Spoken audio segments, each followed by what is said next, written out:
यहां से चूंकि ये व्यापार के रास्ते जाते थे तो यहाँ किताबें यहाँ पहुंचने लगी और भारत का जो वैदिक ज्ञान था वो उठ के कहाँ चला गया, ईरान।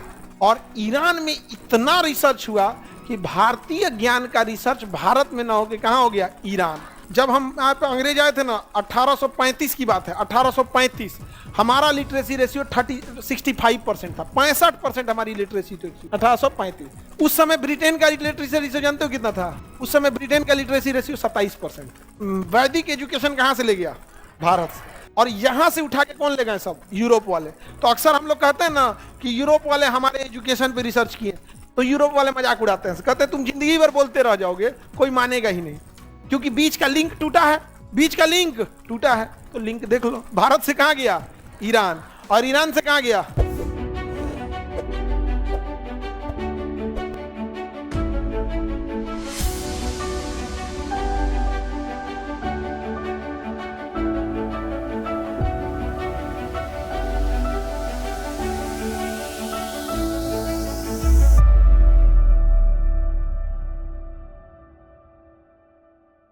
भारत से जितने स्क्रिप्चर्स थे, जितने शास्त्र थे, जितने समझदार थे, यहां से चूंकि ये व्यापार के रास्ते जाते थे तो यहाँ किताबें यहाँ पहुंचने लगी और भारत का जो वैदिक ज्ञान था वो उठ के कहाँ चला गया, ईरान।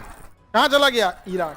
और ईरान में इतना रिसर्च हुआ कि भारतीय ज्ञान का रिसर्च भारत में ना होके कहाँ हो गया, ईरान।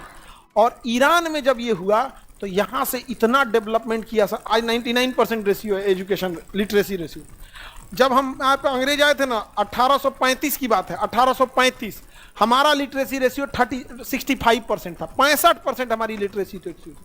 कब की बात बता रहे हैं, 1835। उस समय ब्रिटेन का लिटरेसी रेशियो जानते हो कितना था? उस समय ब्रिटेन का लिटरेसी रेशियो 27% और हमारी लिटरेसी रेशियो 65%। समझ में आ रहा है? इन्होंने आके सबसे पहले एजुकेशन बर्बाद किया और कहते हैं कि वो लोग मॉडर्न थे। तो सोचे तुमने प्रथम विश्व युद्ध लड़ा, द्वितीय विश्व युद्ध लड़ा, सबको मारे, तुम मॉडर्न कहीं से हो गया? तो मिडिल ईस्ट की लड़ाई समझ में आ रही है कहाँ जा रही है? सब घेर और के पता नहीं किधर से जा रही है, ये आपस में लड़ते रहता है। इसमें समझदार कौन निकला, ईरान। ईरान वैदिक एजुकेशन कहाँ से ले गया, भारत से। और यहां से उठा के कौन ले गए, सब यूरोप वाले। तो अक्सर हम लोग कहते हैं ना कि यूरोप वाले हमारे एजुकेशन पे रिसर्च किए, तो यूरोप वाले मजाक उड़ाते हैं, कहते हैं तुम जिंदगी भर बोलते रह जाओगे, कोई मानेगा ही नहीं, क्योंकि बीच का लिंक टूटा है, बीच का लिंक टूटा है। तो लिंक देख लो, भारत से कहां गया, ईरान, और ईरान से कहां गया, हाँ, यूरोप चला गया। और यूरोप वालों ने उसे पूरी दुनिया में कब्जा किया और दुनिया को अंग्रेजी बोलना सिखाया, और उसी चीज को जब अंग्रेजी में बोला तो सबको समझ में आ गया। ईरान वाला उसी को ईरानियन पर्शियन लैंग्वेज में बोलेगा, समझ में आएगा नहीं, क्योंकि पर्शियन लिमिटेड एरिया में है, संस्कृत लिमिटेड एरिया में। संस्कृत तो इंडिया में बोले, इंडिया में ना बुझाए। भारत में यदि ब्राह्मण ना हो तो संस्कृत उसी दिन खत्म। एक भाषा को भारत में केवल ब्राह्मणों ने बचा के रखा है, अगर ना हो तो खत्म कहानी हो जाएगा। तो यहां का एजुकेशन कहां चला गया, ईरान, और यहां से फिल्टर होके कहां गया, यूरोप। अब यहां पर ईरान पहले इतना छोटा नहीं था, इराक भी इसी के पास था, और इसका जो सेंटर ऑफ एजुकेशन था वो था बगदाद, इराक की राजधानी बगदाद।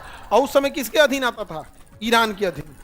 इस ससुरा चंगेज खान आया और चंगेज खान मारा, सबको मुआ दिया, सबको मार डाला। तो नहीं, पूरी तहस नहस। ये मिडिल ईस्ट में देखो खाली मारधार हो रहा है। चंगेज खान सबको मार डाला। जब सब लोग मर गए तो चंगेज खान लौट गया। तो चंगेज खान का पोता आया हलाकू खान, कहा कि हे दादा, आप जिसको भाला मारे थे ना, कुछ कुछ इलाज करा के सीख गया, ठीक हो गया ऐसा। कहा कहाँ से इलाज कराया सब? आगे महाराज इंडिया से ले गया था सब, सुश्रुत संहिता, तो ये सब चीजें टाका का मार लिया, सब ठीक हो गया ऐसा। तो हलाकू खान आया और हमला कर दिया किस पे, बगदाद पे। और बगदाद पर नालंदा विश्वविद्यालय देख रहे हो ना, बगदाद में उससे ज्यादा किताबें लिखी गई वहां थी, और उन किताबों का संबंध भारत के वैदिक साहित्यों से, वैदिक साइंस से था वहां पर। तो यहां पर था, इनका अपना भी था और यहां से उसका मिक्स था। हलाकू खान देखा बगदाद में, तो उसको कहा कि भाई साहब, ये तो पूरी दुनिया पे राज कर देगा सब। तब देखा कि भाई ये कहां से आया है, तो इंडिया से आया है। यहाँ पर उसने क्या किया, कहा कि आग लगाएंगे तो बहुत समय लगेगा।